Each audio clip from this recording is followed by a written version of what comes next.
Hello ladies and gentlemen, I am BorderWise and welcome back, yet again, to From the Depths BetaTest.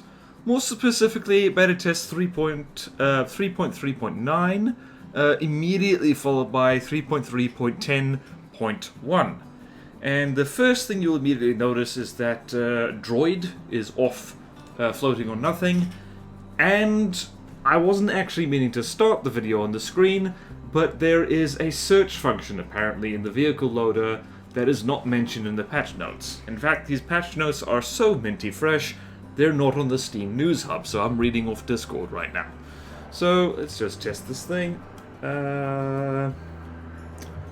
PID. That apparently doesn't work at all. Okay, let's see here. Aha! That's how it works.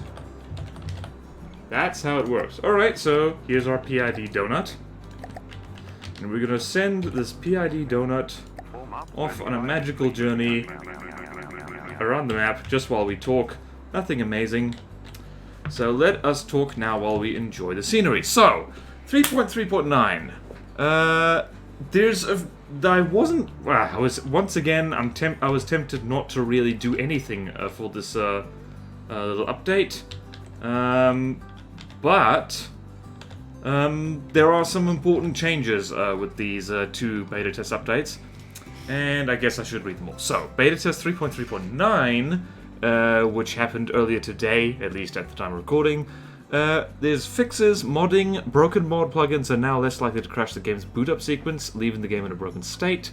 And also fixed missiles, fixed mirrored, large reverse launchpad not connecting to gantries, and mirroring again. So little fixes there. Mods should be more stable, and mirrored missiles should also be a thing. This thing has got a jaunty lean on it, and I don't care for that. Are the roll things working? They're not, because they're not activated. Well done, BorderWise. Well done indeed. Okay, moving on. So, there's an addition. Modding. You can now define multiple plugin DLLs to load using a comma-separated list. Only the last plugin is given the full treatment, but others are loaded. For example, long DLL would ensure that other DLLs are loaded before loading the... Okay, blah blah blah blah blah. Basically, it makes loading DLLs a lot easier. This is a fix for problems loading dependencies automatically that have occurred since we moved to Unity 2021. Localization, simplified Chinese translation, is now mostly complete and is officially supported. Ni hao, I should probably learn to speak Chinese if I want to get a bigger audience now. Animation, added inverse kinematics, IK, control to the characters of the animation block. Okay. Blueprint loading. The blueprint selector window now has a search field at the top. Okay, never mind. It was in the patch notes. I just can't read. That is this thing. And I'm going to just do that again. Oh, so nice. So nice to find blueprints. Okay, and now here is a bunch of changes, and the reason why we've got this flying donut just running around doing flying things is because of PIDs. AI PID blocks aren't needed to choose PID control, they were removed from the inventory.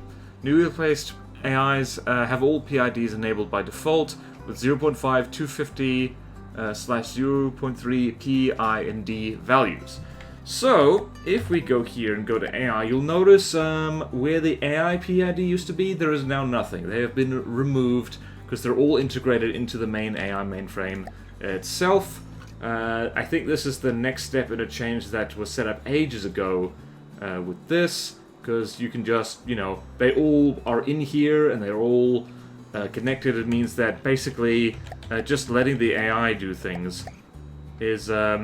somewhat more practical, except that when you turn the thing off, it doesn't work as well. So yeah, general PIDs, so these things, PID general purpose, they're still in there, and so I guess we can still use them. And breadboards and all that stuff. Okay, and now there's a whole bunch of EMP changes, which is quite significant. EMP. Most detection components take 30% EMP damage. It was at 50%. Quintessence rangefinders take 20%, which was at 30%. EMP, munition warners, laser warners, and sensor scramblers take 30% damage from EMP. It was 50. EMP, sonar, radar, heat decoys, and chaff emitters take 100% damage from EMP. It was formerly 0, so take note. All those things now are susceptible to EMP. EMP, how many iterations the EMP algorithm can do scales with damage. From a fixed 10,000, it's now 500 base, plus 1 for every EMP damage. Small EMP spam, less CPU heavy, large, less likely to get lost. So, okay, so EMP is just optimized better for performance and, well, performance. EMP, surge protector health down from 500 per meter to 250, 500, 862.5 and 862.5. 1200 for the 1, 2, 3, and 4 meter variants.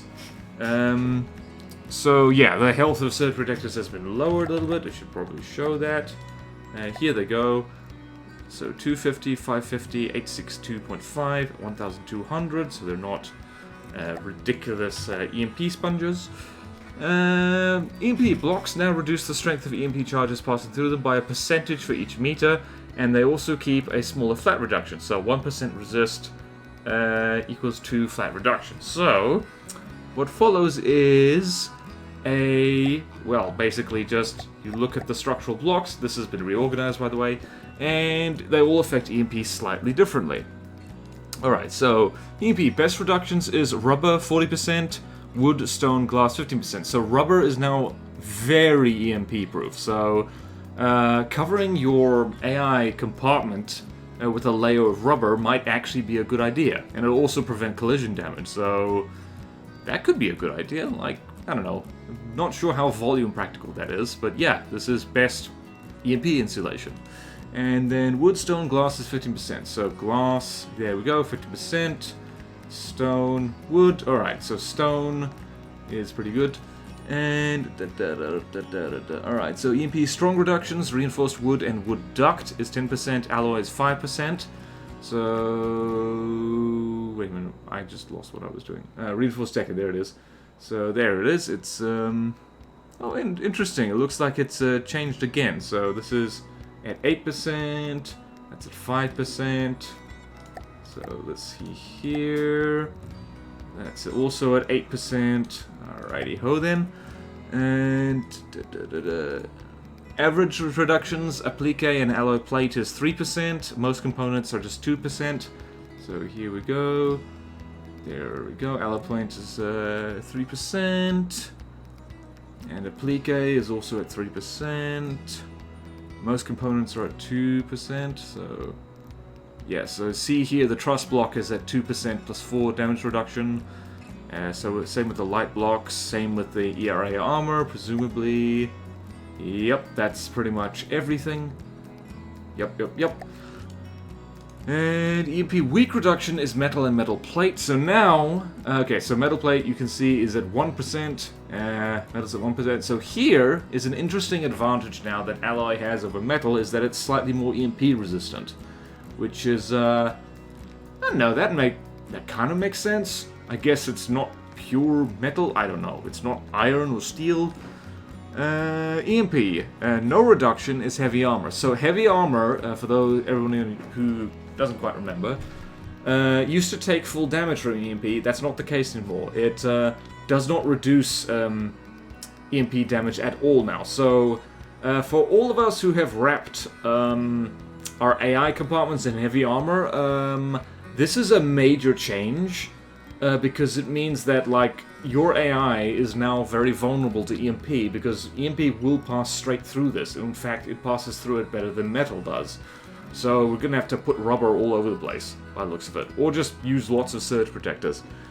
And moving on, there's a note. Okay. Alright, so that is beta test 3.3.9. Now, moving on to beta test 3.3.10.1. There's a fix for sound blocks. Sound blocks no longer trigger the sound. Are we turning? We are turning. That's fine. I do like this donut. Just for something interesting to happen, let us wood to alloy. Interesting, I can't do that. Oh yeah, because I have no material storage. Never mind then.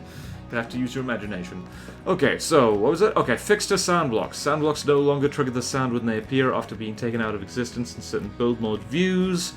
UI, the power tab with the constructible info UI now properly opens the UIs of the blocks when you hover them and press Q. Okay. Okay, there's an addition. Chinese, more Chinese translation added. The remainder should be in by Monday, the 13th December 2021. That's about 2 days from the moment of recording. I'm in the future, I know, or in the past by the time you're seeing this. And change. So, major change. RTGs now have 100% EMP susceptibility, so these things now get damaged by EMP, which kind of makes sense. And inventory. The structural tab was reorganized, as you've already seen. It's been shuffled around a little bit. Helium. Helium leak rate increased from 1 to 2 cubic meters for each hole over water. Pumps now still fill 10 cubic meters per second with leaks in their compartment.